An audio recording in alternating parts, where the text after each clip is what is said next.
What did the Chancellor do to help people who are struggling because of the housing crisis at the last budget?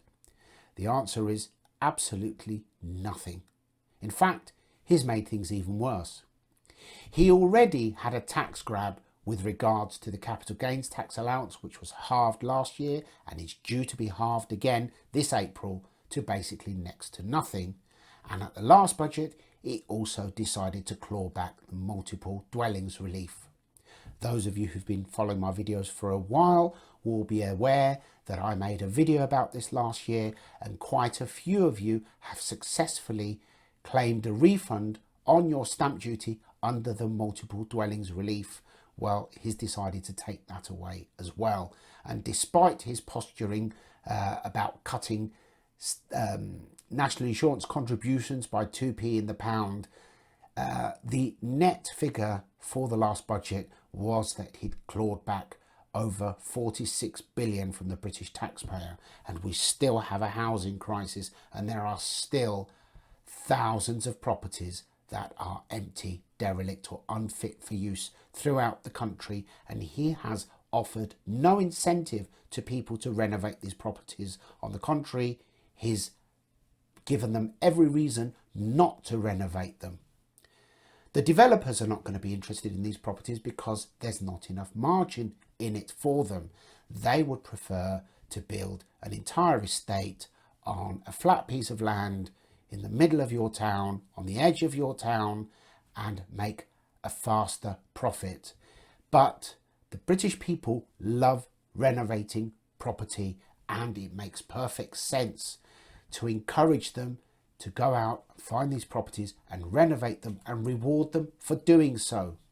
Although we all consider houses to be our own personal assets, most houses were here before us, and hopefully they will be here long after we're gone. So it's fair to consider these properties, our housing stock, to be a national asset. And if we accept that, then we should also accept that it makes perfect sense for the government to offer the British public incentives to continually improve our housing stock, but they do the complete opposite. As it stands, we have a shortfall of about 4 million properties in this country. That is what we actually need. 600,000 of them are there sat there doing nothing at the moment. On the other hand, 4 million properties, that's less than the number of people who've come here to live just in the last 5 years. So what the answer is, I'll leave it to you.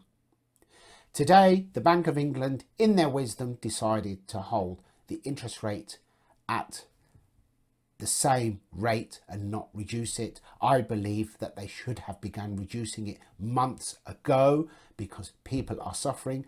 Businesses are suffering. There are over 750,000 businesses in this country that are teetering on the edge because of the exponential rise in interest rates. And the base rate has nothing to do with inflation or our current inflation problem, because the inflation that we have suffered over the last year or two was not consumer-led inflation.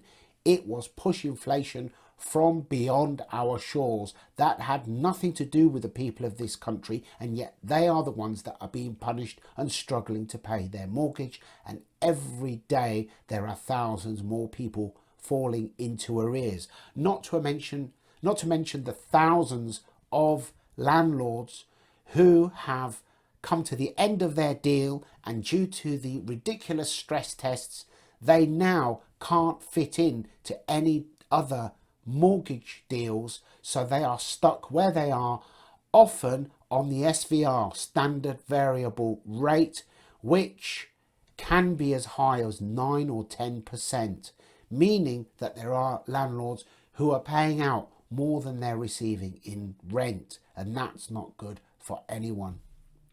I may be off the mark, but if it were down to me, I would not have reduced the capital gains tax allowance. On the contrary, I would have actually increased it, but conditionally, i.e., if people take a property that has been empty for over a year or 18 months and renovate it to a particular standard and raise its energy performance rating to a C or higher, then why shouldn't the capital gains tax allowance be double or even more?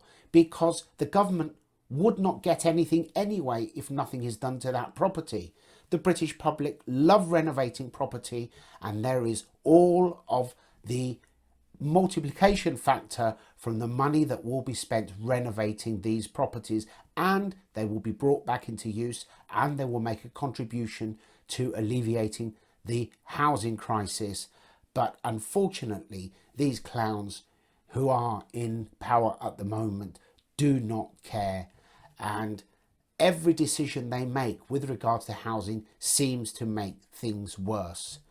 I believe that interest rates should have begun falling ages ago. Our country is being throttled. It does not make any contribution to the fall in inflation, even though they are trying to take credit for it. And where I've mentioned this before, and there have been some brain surgeons who've appeared in the posts to try and justify why interest rates should be higher, or to actually criticise my point of view. I'm ready for you now. If you would like to debate this live, please get in touch, go for it, because I am absolutely furious that the Bank of England sat there in La La Land on their six-figure salaries, are actually so arrogant that they don't care that people are struggling to pay their mortgages. I wasn't intending to rant, but as you know, it sort of happens spontaneously. Anyway, that's all for now. I'm sorry I've not been about.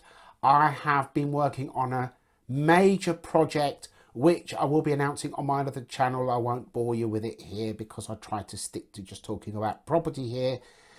Please, if you've messaged and I haven't got back to you, please feel free to message again, preferably email me. That would be even better.